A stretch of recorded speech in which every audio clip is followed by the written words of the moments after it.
Recording 51. You will hear a conversation between an assistant at a community centre and a man who wants to join some evening classes. First, you have some time to look at questions 1 to 6.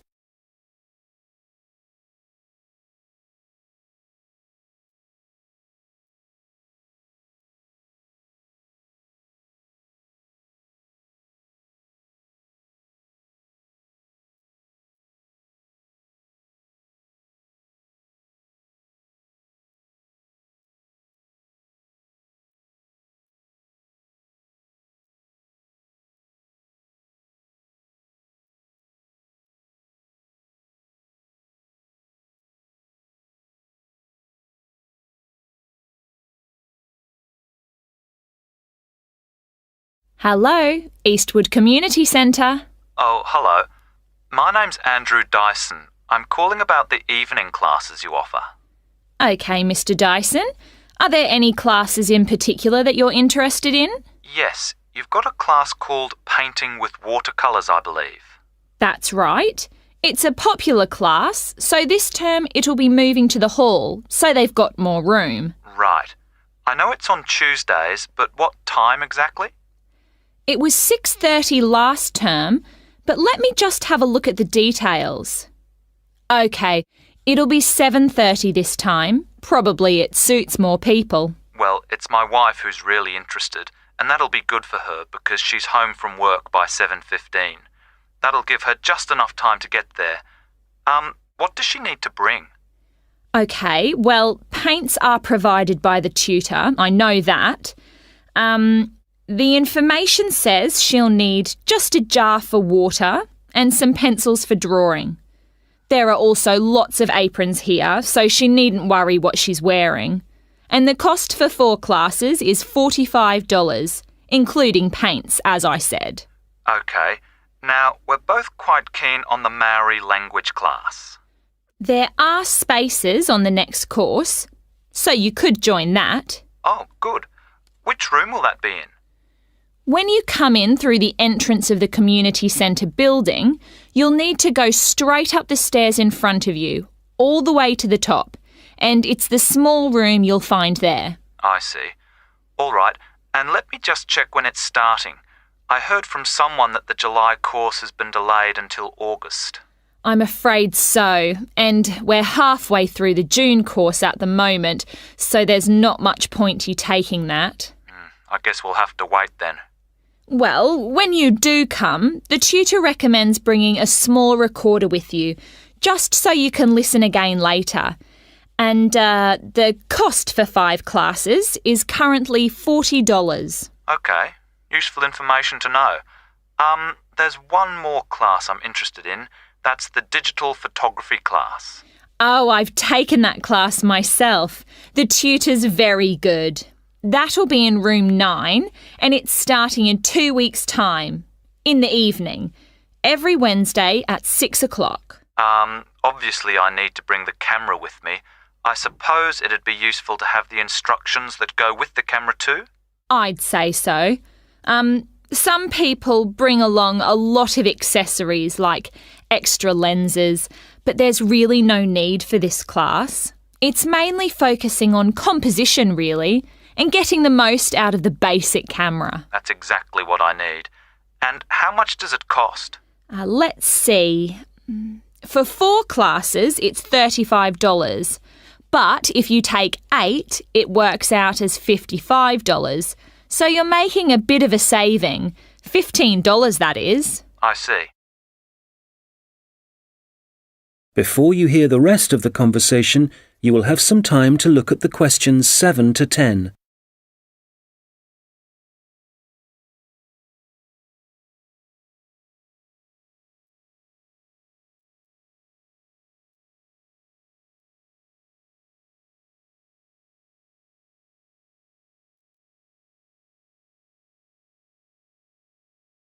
Now listen and answer questions 7 to 10. OK, now just another question for the watercolours class. I've just remembered that my wife asked me to find out about the level. Who's it for? OK, well, you don't have to be very skilled or anything like that. It's designed for beginners, actually. People who might see art as a hobby rather than as a professional opportunity. That sounds like my wife. And, who do I talk to if I want to find out some more about the Maori language classes? Probably best to talk to the tutor directly. He'll be in the office in about half an hour. His name's Jason Kui. That's Kahhui. Good. I'll give him a call. Oh, if you do decide to come to the photography class, don't forget to look at your camera battery and make sure it's charged. I know it sounds obvious, but I've seen a few people suddenly find the cameras stopped working right in the middle of class. Yes, I can imagine it'd be easy to forget that. Oh, that reminds me. In the final week of the photography course, is it right that there's a visit to a show in the local area? I work in the city, you see, so I might have to come home early for that one. Yes, they'll decide the date once the class has started. Is there anything else I can... That is the end of section 1. You now have half a minute to check your answers.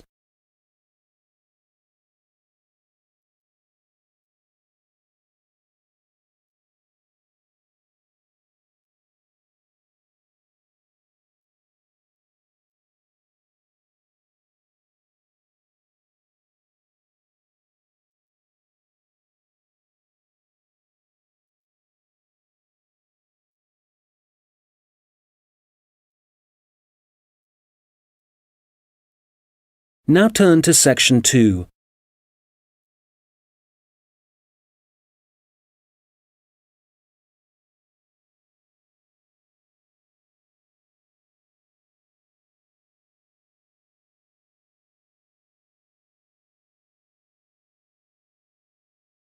Recording 52.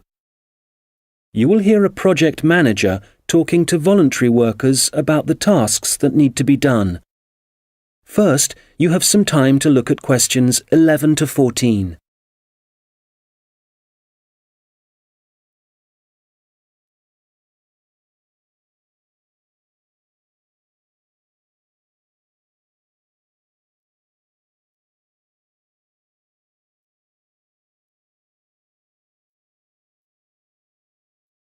Good morning. It's great to see so many people here. Thank you all very much for coming. Well, as you know, the community gardens at Hadley Park are really not looking as good as they should.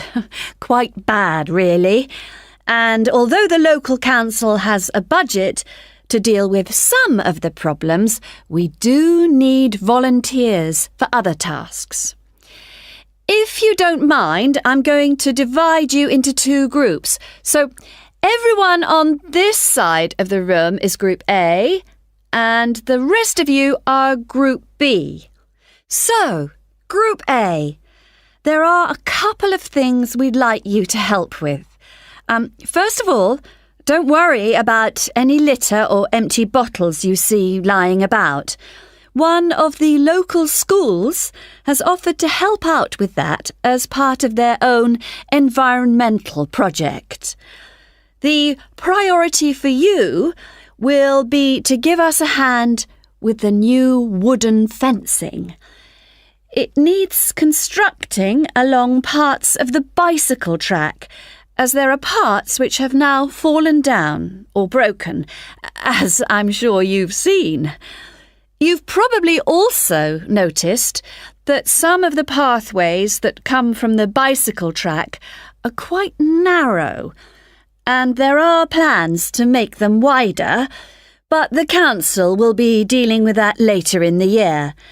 And they've also promised to produce some informational signs about the plants in the gardens.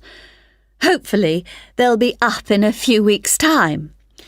The other thing we're doing is getting rid of some of the foreign species that are growing in the gardens and putting back some native plants and trees.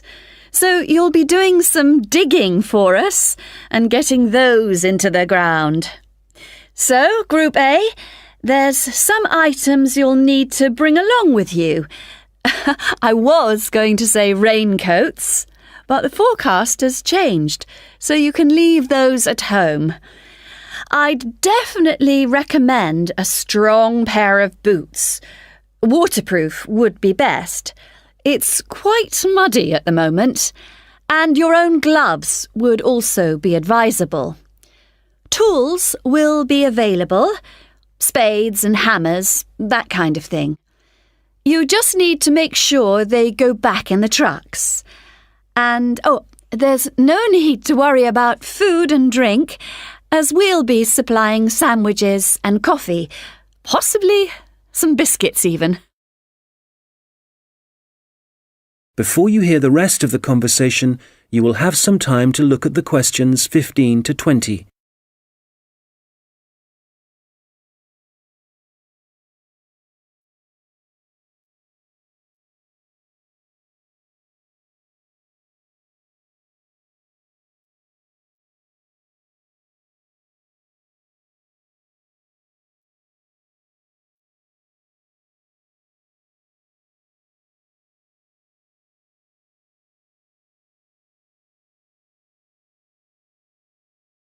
Now listen and answer questions 15 to 20. OK, Group B, your turn. Does everyone have a copy of the plan? Oh, great. OK. We'll all be meeting in the car park. That's on the bottom of the plan. See? Now, if you've been assigned to the vegetable beds, to get there, you go out of the car park and go up the footpath until you reach the circle of trees. There they are, in the middle of the plan. And you see that the footpath goes all the way around them. Well, on the left-hand side of that circular footpath, there's a short track which takes you directly to the vegetable beds. You can see a bamboo fence marked just above them. All right? OK, if you're helping out with the beehives, pay attention. Look again at the circle of trees in the middle of the plan and the footpath that goes around them. On the right side of that circle, you can see that the footpath goes off in an easterly direction, heading towards the right-hand side of the plan.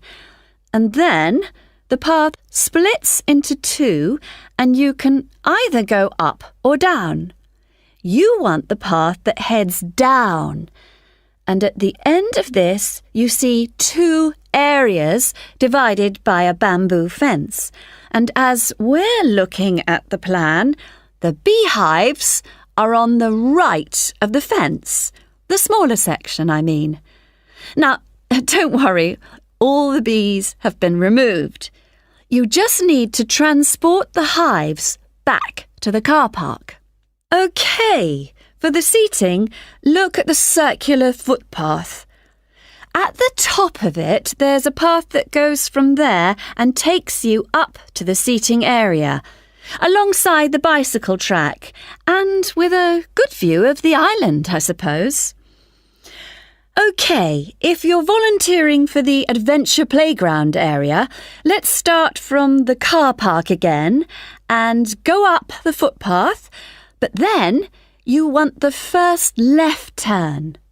Go up there and then you see there's a short path that goes off to the right. Go down there and that's the adventure playground area, above the bamboo fence. That fence does need repairing, I'm afraid. Right, what else? Oh yes, the sand area. We've got that circular footpath in the middle. Find the track that goes east, towards the right-hand side of the plan, and where that track divides, you need the little path that goes up towards the bicycle track.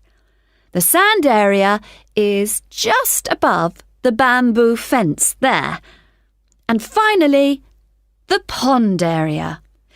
So, It's on the left-hand side of your plan, towards the top, just above the fruit bushes and to the left of the little path. OK, as I said already, hopefully we'll be... That is the end of section 2. You now have half a minute to check your answers.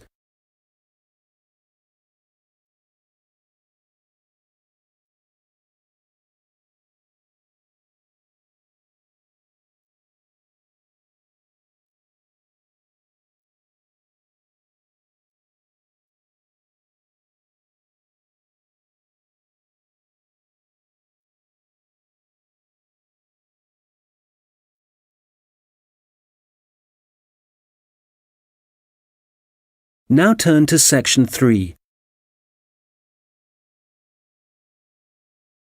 Recording 53.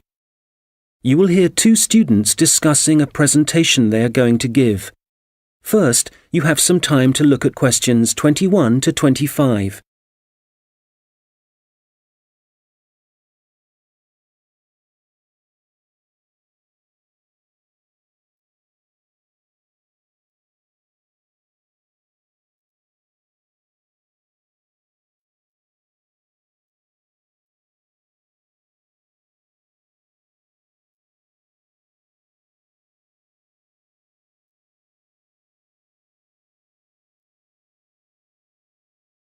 Hi, Robert.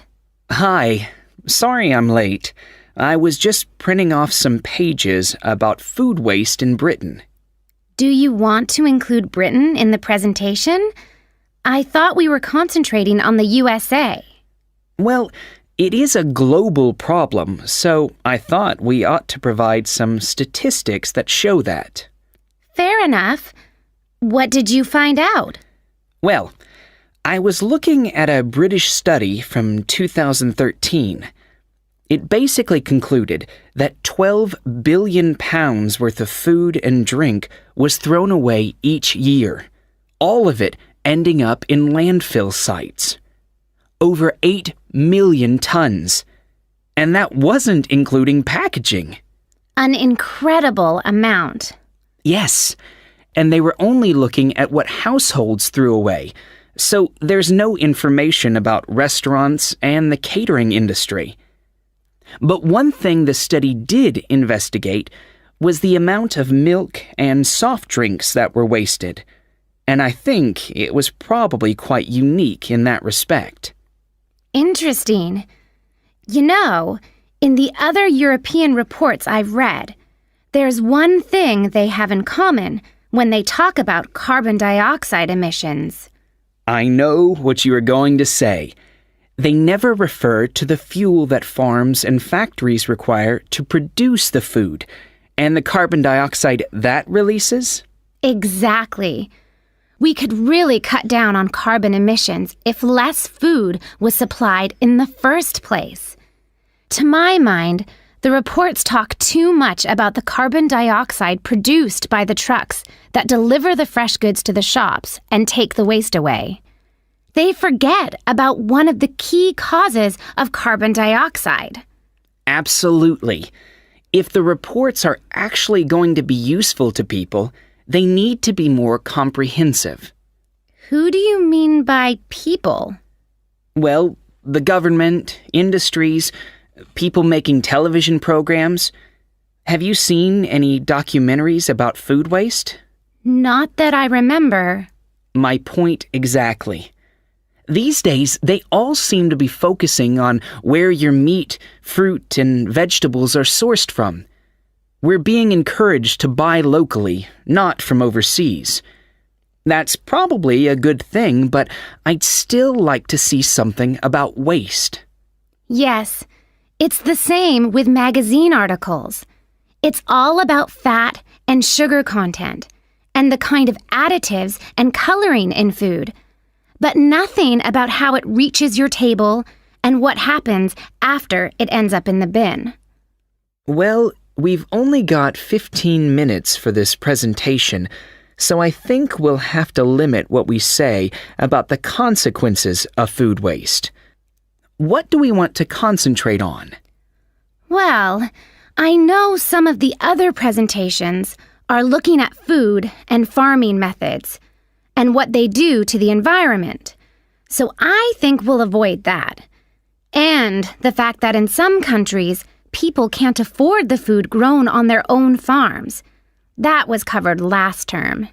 Okay, we don't want to repeat stuff. What concerns me above all else is that in a recession, governments should be encouraging business to find ways to cut costs. Apparently, supermarkets in the USA lose about 11% of their fruit to waste. That's throwing money away. All right, we'll focus on that problem. It should get the others' attention anyway. Now, how do you want to begin the presentation? Let's not start with statistics, though, because that's what everybody does. I agree. How about we give the other students a set of questions to answer about what they suspect they waste every day? I'm fine with that. Probably a better option than showing pictures of landfill sites. It'll be more personalized that way. All right. Now let's start.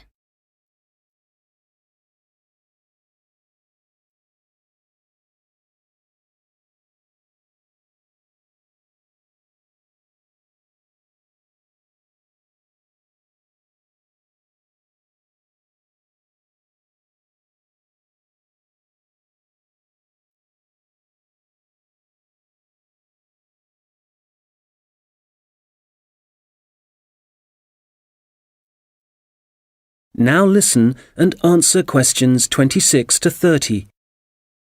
Okay, shall we now have a look at the projects that different researchers and organizations are working on?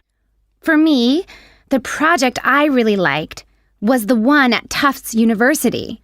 You know, where they've invented tiny edible patches to stick on fresh foods that show you what level of bacteria is present, and so whether you can still eat it. It's a great idea, as it tells you if you need to hurry up and eat the food before it goes off. The other good thing about the patches is that apparently they'll be cheap to manufacture. Good. Then the other thing I thought was great was the Massachusetts Institute of Technology project. I hadn't seen that. Well, they've developed these sensors that can detect tiny amounts of ethylene. Ethylene is the natural plant hormone in fruit that makes them turn ripe, apparently. The researchers think that they can attach the sensors to cardboard boxes, and then supermarkets can scan the sensors with a portable device to see how ripe the fruit inside is. That's got to be a quicker way to check for ripeness than taking each box off the shelf and opening it. Definitely. And I thought that Lean Path was worth mentioning too. Their waste tracking technology means that caterers can see how much food is being wasted and why. That'll increase profits for them eventually. Yes. And did you read about 0%? They've produced this smartphone application that allows restaurants to send donation alerts to food charities. The charities can then pick up the unwanted food and distribute it to people in need. In the long run, that'll definitely benefit poorer families in the neighborhood. No kid should go to school hungry. I agree. And I read that quite a few local governments in the USA are thinking about introducing compulsory composting in their states. So you can't put any food waste into your rubbish bins, just the compost bin. Well, I guess that means a bit more work for people. I mean, they have to separate the organic and inorganic waste themselves before they take it out to the compost bin, and you know how lazy some people are. But I guess if we all start composting, we'd be doing something positive about the problem of food waste ourselves, rather than relying on the government to sort it out. Having said that, not everyone has a garden, so I That is the end of section 3. You now have half a minute to check your answers.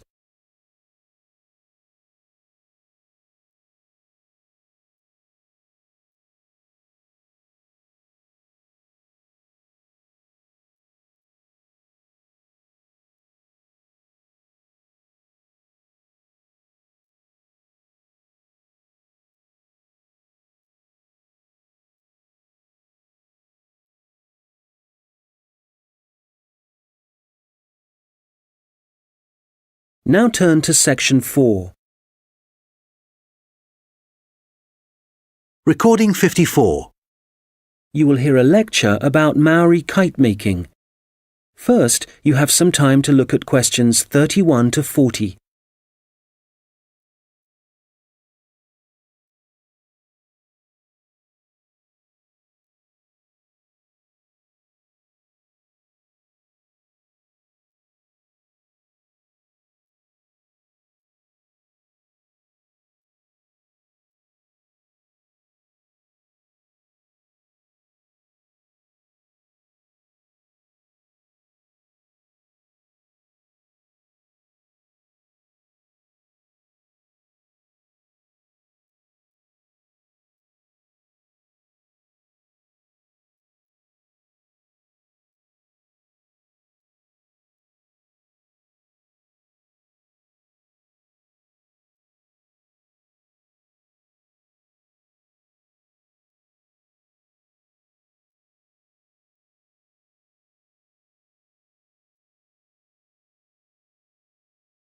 Now listen carefully and answer questions 31 to 40.